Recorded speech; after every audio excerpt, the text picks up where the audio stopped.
পুরুষ হয়ে জন্মায় বুঝলাম পৃথিবীতে মায়ের ভালোবাসা ছাড়া বাকি সব কিছুতেই টাকা দরকার।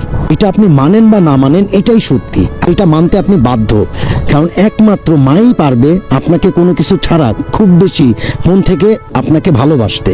এটা একদম চিরসত্যি। আপনি একটু মানে বাইরের জগতে যা একটু দেখেন আর কি, আশেপাশে চারপাশে আর কি, একটু যখন নিজের ওই পরিস্থিতির সাথে নিজেকে যখন মানায় নেবেন না, তখনই আপনি এটা এক্সপ্লেন করতে পারবেন একমাত্র মাই পারবে আপনাকে টাকা ছাড়া খুব বেশি ভালোবাসতে। কারণ মার কাছে কখনোই সন্তানের থেকে টাকা বড় হইতে পারে না, বাট বাকি সব কিছুতেই আপনার থেকেও টাকা বড়, এটাই সত্য।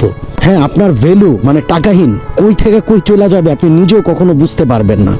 দিন শেষে এটাই সত্যি, কারণ এই বাস্তবতার শহরে এইটাই হইল মানে ট্রু ফ্যাক্ট যে যেখানে আপনার টাকা আছে, যেখানে আপনার মানে ওই ধরনের মানে অ্যাসেট আছে, আপনি ওইটা নিয়ে আর কি প্রচুর পরিমাণে ইন ফিউচার ভ্যালু ড্রাইভ দিতে পারবেন। বাট টাকার নাই আপনার ভ্যালু, আপনার মানে সম্মান, মানে কোনো কিছুই নাই।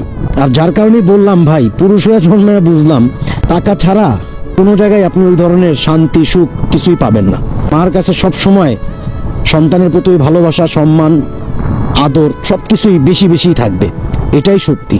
একমাত্র মা ছাড়া আপনাকে কেউ কখনো ওইভাবে খুব বেশি ভালোবাসবে না। তাই বলতেছি ভাই, মা কখনো তার সন্তানের ওই ধরনের ওই অর্থ সম্পদ, টাকা পয়সা, ওই বিষয়গুলো দেখা যে খুব বেশি ভালোবাসা দেখাবে এমনটাও না। হ্যাঁ, এর মানে দিন শেষে প্রত্যেকটা সন্তানের মা বাবা চাই যে সন্তান যাতে ওই ধরনের একটা ফিউচার রেডি করতে পারে, এই আর কি। যার কারণে এই কথাগুলো বলা। ভালো থাকবেন।